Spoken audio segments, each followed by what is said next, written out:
Hello guys, welcome back. Yes. Okay, so hi. So we're gonna be reacting to something on YouTube. So let's get right into it. What are you gonna do? Okay, so we're gonna be watching 10 illegal things you do all the time. Most of us try and be good law-abiding citizens most of the time. And let's see how much of these things we do. Yes, Okay. you can technically Comment down call below. yourself a small-time criminal if you have ever been involved in any of these illegal activities. I'll put the original video in the online. in the So you're description. filling out an online registration form and you enter a fake name that makes you chuckle, like Seymour Butts or Megan Cox, and you don't really think much of it. After all, why should you give your real name to every single site you register with? But did you know that entering a I use I don't know even know. I use fake names only because I feel like they're gonna scam me. Yeah, I only put it when it says what's your real name, like your first name and last name. But then when it says a username, that's what I put, like a fake name. I don't know if that's considered yeah. Okay, let's get to the next one. prayers have been answered. Years. Connecting to public Wi-Fi. You're out in public, desperately need to go online, and your smartphone locates an open network nearby. Your prayers have been answered. But we are here to tell you that Wi-Fi squatting is in fact illegal as per the Computer Fraud and Abuse Act, which states that it is illegal to access someone's connection without their authorization. Okay, so I only use this when I'm using Optimum Wi-Fi. I don't use other stores, I think only when it says free Wi-Fi that I'm allowed to. I guess, yeah, that's about it. Have become somewhat lenient, but according to many lawyers, the lines are still blurry. Okay. Littering.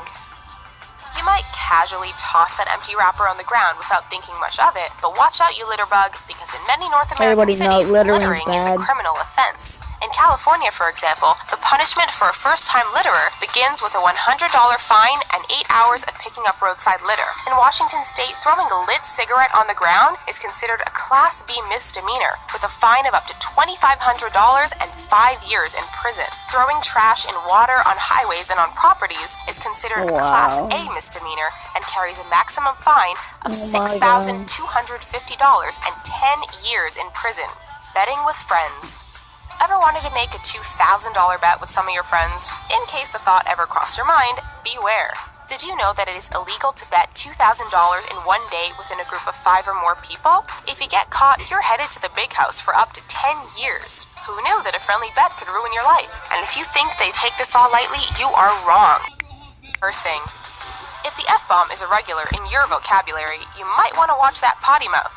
In many U.S. states, people have been arrested for using curse words in public. In states like Virginia, profane or indecent language in public is a Class 1 misdemeanor, and in 2010, a Milwaukee man was fined $500 after a police officer heard him swearing in casual conversation at the back of a bus. Apparently, swearing in public disturbs the peace and poses a quality of life issue to those unwillingly exposed to such profanity.